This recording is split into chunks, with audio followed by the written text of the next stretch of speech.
matagutlo, matagadlaw. Adunay mga panghitabo dito sa kauluhan, panghitabo sa gawa sa atong nasod, ug adunay mga panghitabo dinhi sa atong dapit. Mga panghitabo nga mo'y makapaikag sa katawhan, nga mabinantayon sa lakat ug dagan sa panahon karon.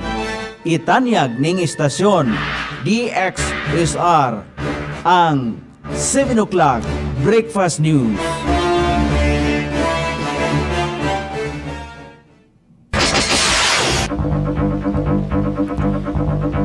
Igala, kumusta? May buntag Iligan, may buntag Mindanao, may buntag Pilipinas. Adlang Biyernes karon pitsa 19 ni buwan sa Hunyo ning tuiga 2026. Sangan sa ato Station Manager Pastor Ruben Sulapas, kini ang inyong ka-isar Kabisaya Nunibi. Ang matod sa hanay sa balita sa alas 7. Og karon sa uluhang tudling sa ato mga balita, second quarter sa National Simultaneous Earthquake Drill sa Iligan City, Police Office nagmalampuson. Kapin sa 1,000 ka pesos nga kantidad sa Cebu na sakmit sa bypass operation sa barangay Hinaplanon. Kon Airpods Day gideklara sa Iligan, mga amahan sa LGU exempted sa trabaho sa Hunyo 29. Sa kauluhan, siyam ka LTO Caraga enforcers arestado sa kasong pagpangutong.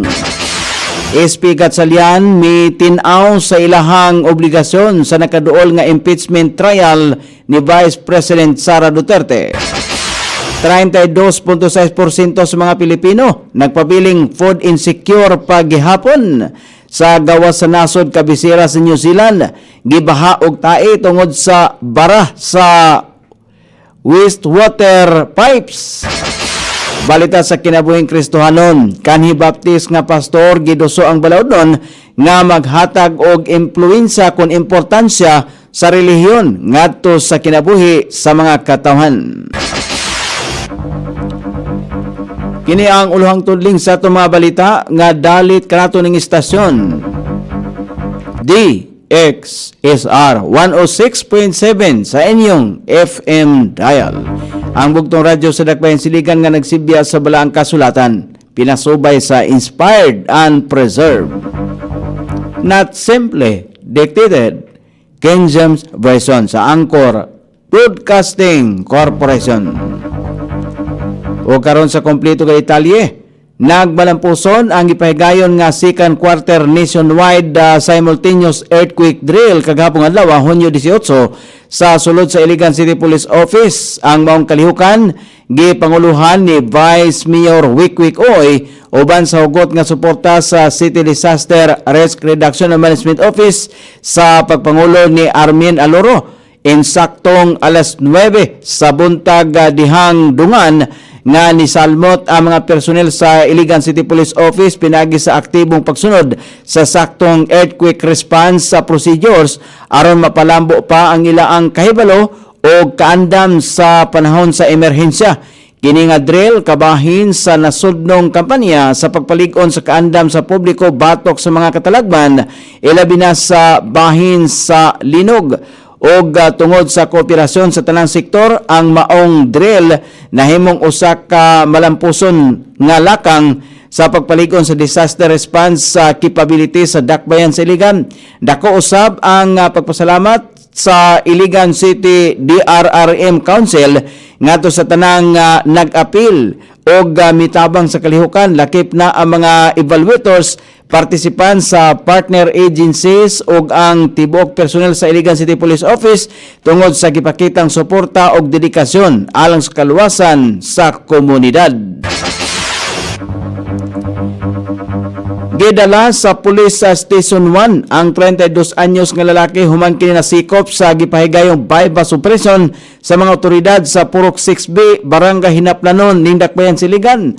Ang malampusong operasyon gipanguluhan sa mga personahe sa SDET sa OGA Station 1 uban ang intelligence operative sa Station 6, Iligan City Mobile Force Company og PRO 10. nakuha gikan sa dinakpan ang usa ka gamay nga sachet sa gituang Cebu nga nagsilbing bypass item.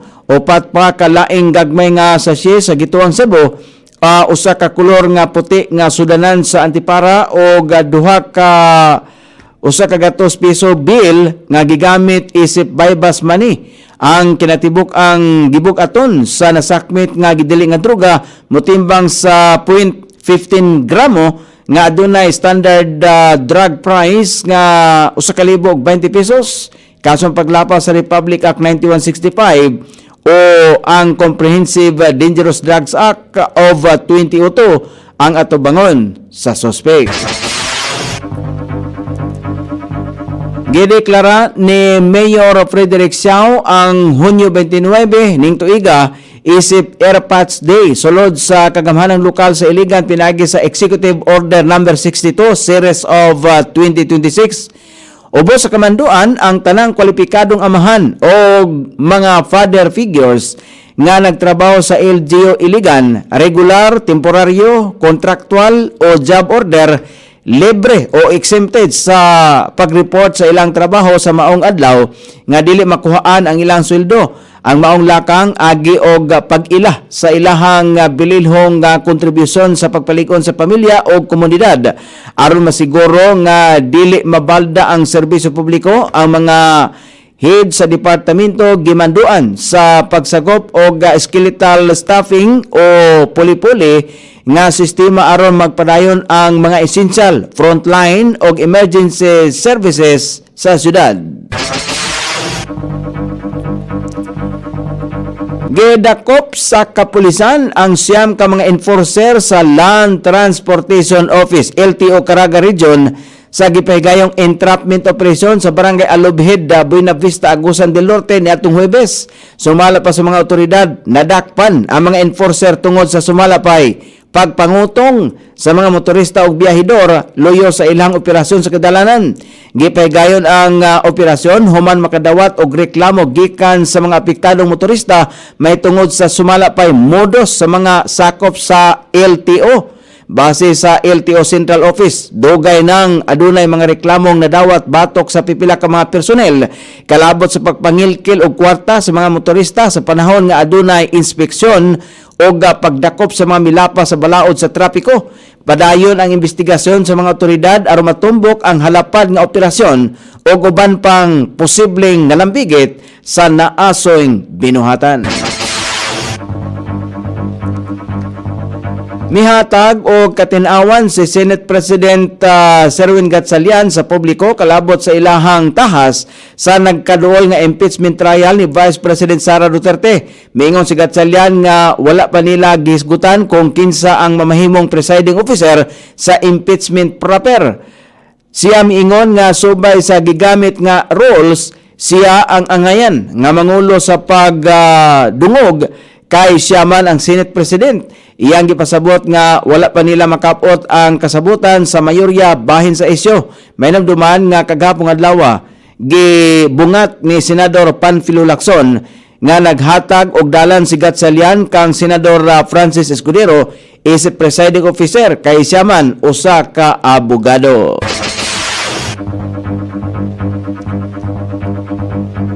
Tulo sa kada napulo ka mga Pilipino ang nakasinati gihapon og kakulangon sa pagkaon.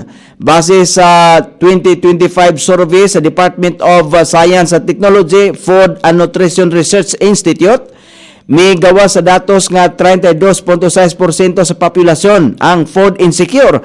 Adunay gamay nga mas ubos sa 33% ni atong 2023. Sa naasing pagtuon, 2.9% ang nakasinati og grabing kakulangon sa pagkaon o halos dili na makakaon sa usa ka adlaw o lapas pa. Sumala pa kang DOST Secretary Renato Solidom Jr. kinahanglan pakusgan ang panginabuhian sa katawhang lumulupyo aron mapakunhuran ang food insecurity o kapobrehon sa nasod. Bisan ang Presidential Anti-Poverty Office o guban pang buhatan ang milihok na usab aron masulbad ang nasong problema sa labing dali nga panahon. O karon sa balita sa gawas sa nasod, gibaha og hugaw sa tawo ang kabalayan sa Wellington sa nasod sa New Zealand human nga barado ang mga wastewater pipes sa dakbayan. Ang pagkabara sa mga wastewater pipes tungod sa sirado nga main pipe. Tungod diini 5 kabalay ang gibaha og hugaw sa tawo diin kinahanglan kini nga moagi og disinfeksyon sa pipila ka mga adlaw. Napuno og hugaw sa tawo, baho nga tubig og mga hugaw ang ubang mga kadalanan sa Wellington. Gikataho usab ang kusog nga pag-ulan ang nakapadako sa naasoing problema.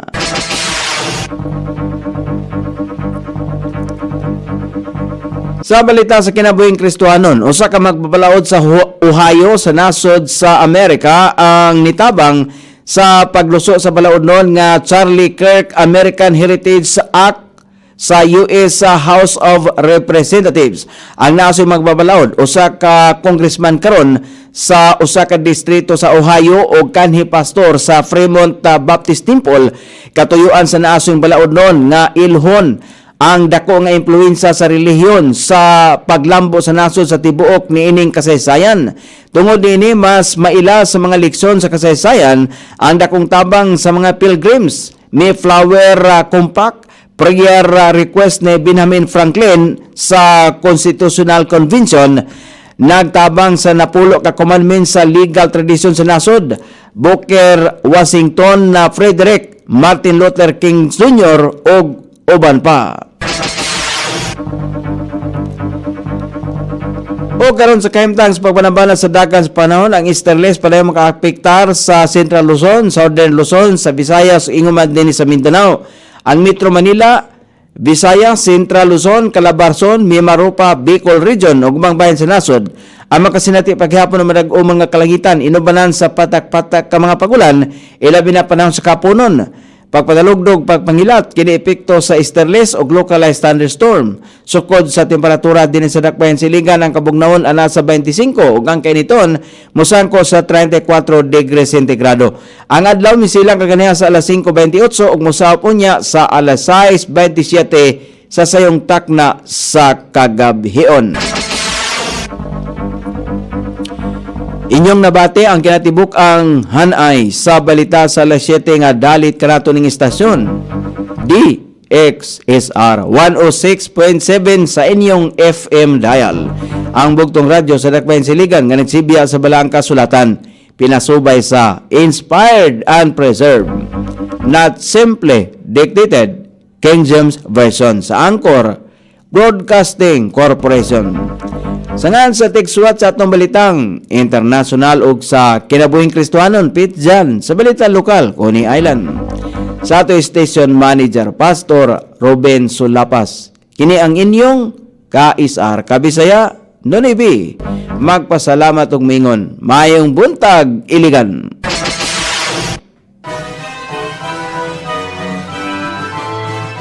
Inyong nabati ang 7 o'clock Breakfast News.